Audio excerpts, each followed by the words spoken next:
Nah ini wadah yang kita buat untuk menjadi tempat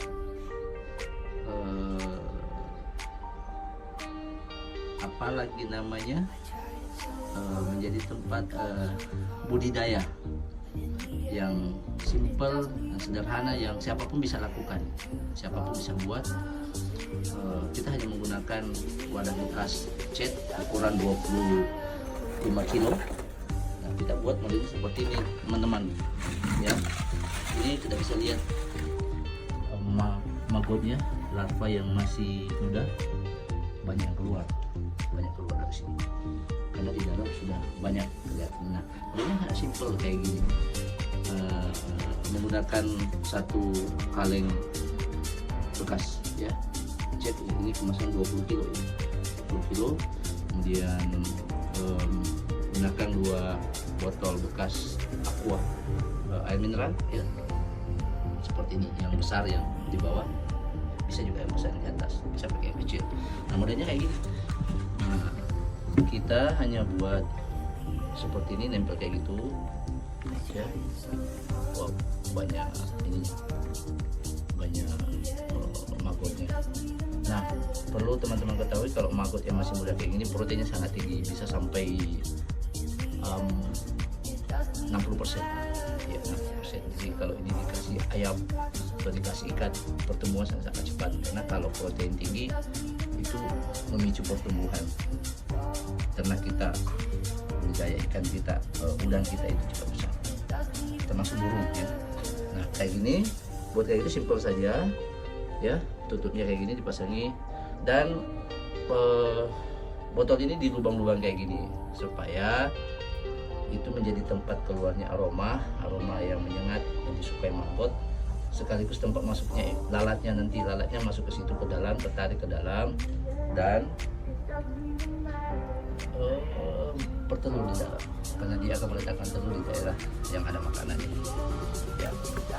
Modelnya di dalam seperti ini teman-teman, itu bisa dilihat maggotnya sudah banyak gitu, banyak besar. Nah, kita pasangkan selang sprinkle, selang kayak gini, bisa gunakan selang bekas AC atau sejenisnya. Sorry guys, ada pesawat melintas di atas rumah. Nah, itu dipasang. Kenapa? Selang ini akan menjadi jalur melintasnya atau jalur naiknya si belatung yang mau jadi pupa. Karena kalau sudah berubah agak hitam gitu, kayak gini, sudah menjelang hitam, dia akan cari tempat yang kering. Makanya kita buatkan jalur kayak gitu, lalu keluar dibuat seperti ini, masuk ke sini botol, dia akan masuk ke sini seperti ini, sudah ada di dalam kan, bisa dilihat, bisa ya? Nah, itu kelihatan kan teman-teman, dia akan masuk ke situ dan kita akan ambil setelah dari sini, dan kita akan bawa ke tempat perkembangbiakan pupa ke indukan imago atau lalat dewasa. Begini. Dan botol ini kita lubang-lubang kecil pakai paku supaya ada lubang pernapasannya ya, sehingga larva yang masuk sini yang menjelang pupa atau prapupa tidak mati, ada udaranya gitu. Nah, kayak gini sebenarnya ini ada pakunya, tempat pakunya gitu, supaya tidak pasangin paku di sini, supaya tidak keluar gitu ya. Nah, ini kita akan ikat lagi di sini supaya ya. Lalu makanannya kita kasih makanan apa lagi namanya, sampah-sampah organik dari rumah, sisa makanan, buah, daging yang busuk, usus ikan, usus ayam, semuanya bercampur di sini. Nah, sudah lihat kan teman-teman, ini adalah larva-larva yang luar biasa. Ini jangan jijik teman-teman, karena ini adalah pupa yang mahal. Ada saya baca di Google itu kalau dalam bentuk tepung maggot ini 40.000 per kilo, ya kan, ngeri. Karena proteinnya memang sangat tinggi, sangat bagus untuk burung, untuk ini. Nah itu teman-teman, luar biasa kan. Ini bisa mengendalikan sampah dari rumah. Dan ini kalau lihat ini mestinya bau sekali ya, busuk gitu. Nah di saya ini sekarang ini tidak terlalu bau sih, tapi tidak terlalu bau seperti sampah yang umumnya gitu.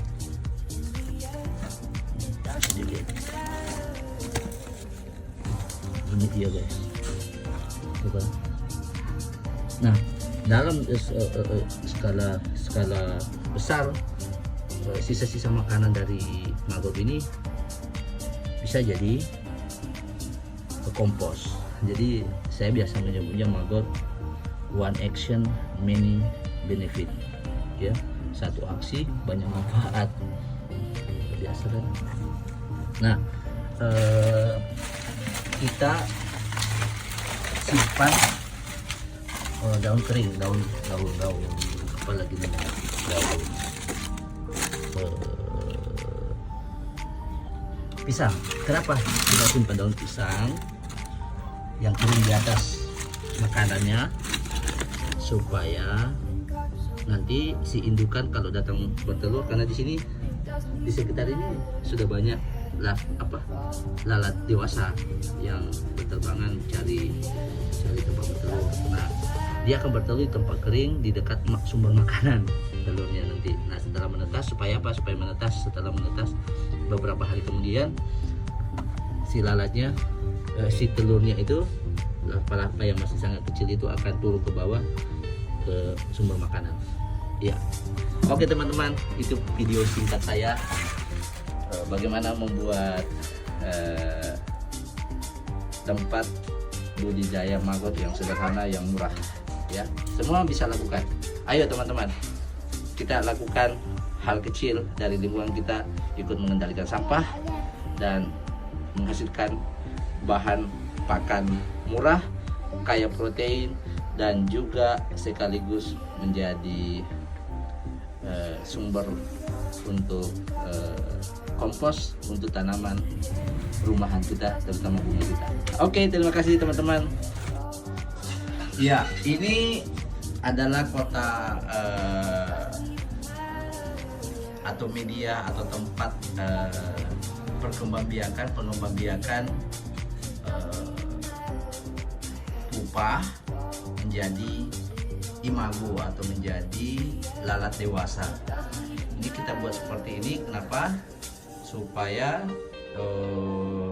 si lalat nanti kalau berubah dari pupa ke imago bisa hidup di dalam, lalu kemudian bertelur.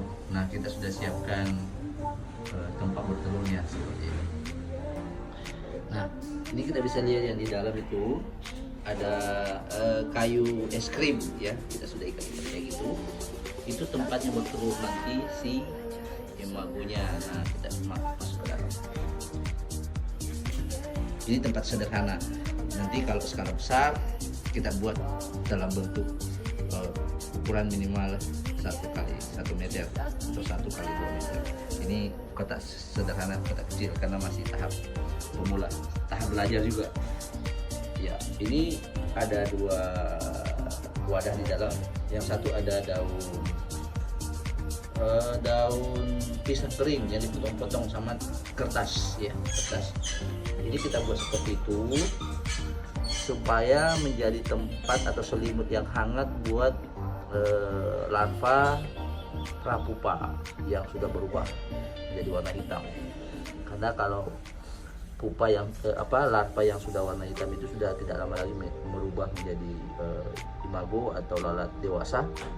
Dia butuh tempat kering, tempat hangat, dan tempat agak gelap. Nah yang sebelahnya itu walaupun agak kering, nanti besok saya akan aduk lagi, tambahkan air biar basah, dan itu adalah bahan yang sudah difermentasi, karena lalat ini suka yang bahan yang difermentasi, aromanya sangat suka dan akan menjadi tempat yang dekatnya si lalatnya nanti akan meletakkan telur di situ. Nah, kita sengaja simpan di situ. Itu si kayu itu nanti bisa disimpan di atas, disusun di atas wadah yang ada bahan fermentasinya, karena si lalat ini sangat tertarik sama aroma fermentasi gitu. Ya, ini adalah kotak yang simpel, teman-teman bisa buat sendiri, sangat mudah. Kalau ada yang mau diskusi, konsultasi mengenai maggot, kita bisa sama-sama belajar. Saya juga baru belajar. Nah, ini harapannya kalau sudah lalatnya sudah ada yang terbang, nanti beberapa hari ke depan kita akan simpan di daerah yang sinar mataharinya atau cahaya matahari cukup cerah terang, karena si lalat ini tidak mau meletakkan telur, tidak mau bertelur kalau kurang cahaya ya. Oke teman-teman, kita belajar maggot dari rumah, kita kendalikan sampah dari rumah, sampah organik, dan bisa menghasilkan sumber pakan atau bahan pakan kaya protein, karena maggot ini sangat kaya protein. Nah, ini teman-teman contoh maggot prapupa. Ini menjelang pupa. Kenapa kita sebut prapupa? Karena larvanya masih bergerak, masih hidup waktu saya ambil, saya panen. Ya teman-teman, saya panen perdana itu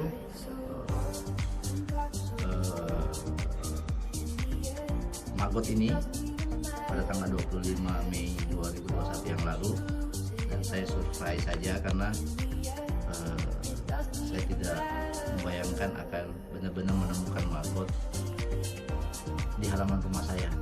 Nah, ini saya ambil waktu itu, saya simpan, saya koleksi, dan ini modelnya, dan ini bisa diolah jadi bahan baku pakan sumber protein tinggi, tapi bisa juga langsung dikasih atau diberikan ke ternak kita, ke ikan kita, ke burung kita ya, peliharaan. Nah, larva prapupa ini yang masih hidup, modelnya seperti ini, warna hitam, itulah yang kita simpan di dalam yang warna hijau itu teman-teman. Nanti harapannya beberapa hari ke depan, karena siklusnya sangat cepat, larva prapupa berubah jadi pupa, diam begitu beberapa waktu, lalu berubah lagi menjadi lalat dewasa. Ya, sekedar diketahui teman-teman, kalau maggot ini atau lalat tentara hitam ini atau black soldier fly ini atau BSF ini memiliki siklus hidup metamorfosis sempurna. Jadi ada yang metamorfosis tidak sempurna. Nah, kalau lalat ini, lalat tentara hitam ini metamorfosis sempurna, karena dia mempunyai siklus hidup mulai dari telur, kemudian larva, larva dengan beberapa fase. Di larva itu mulai kecil sampai besar, lalu larva berubah menjadi pupa, pupa menjadi lalat dewasa, dan lalat dewasa berubah atau bertelur untuk menghasilkan anakan baru. Jadi 4 siklus: telur, larva, pupa, dan dewasa. Ya, dan menariknya teman-teman, lalat tentara hitam ini atau BSM ini tidak menyebabkan penyakit ya, sangat sehat. Dan juga si lalat dewasanya tidak makan ya, jadi dia hidup hanya untuk melanjutkan generasinya. Jadi lalat ini menarik sekali. Kalau lalat jantan itu setelah kawin dengan si betina dia akan mati. Luar biasa ya, dia akan mati, tidak perlu makan, beberapa waktu kemudian dia akan mati setelah kawin dengan betina. Begitupun betinanya, si betina setelah kawin dan melakukan peretakan telur, si betina pun juga ikut mati. Jadi mereka benar-benar hidup hanya untuk melanjutkan generasi. Luar biasa ya filosofinya ya. Dan karena lalat imagonya tidak makan, jadi tidak perlu khawatir mengenai dampak yang diakibatkan oleh larvanya pada tanaman, karena tidak menjadi hama ya, tidak menjadi hama di tanaman. Oke teman-teman, thank you.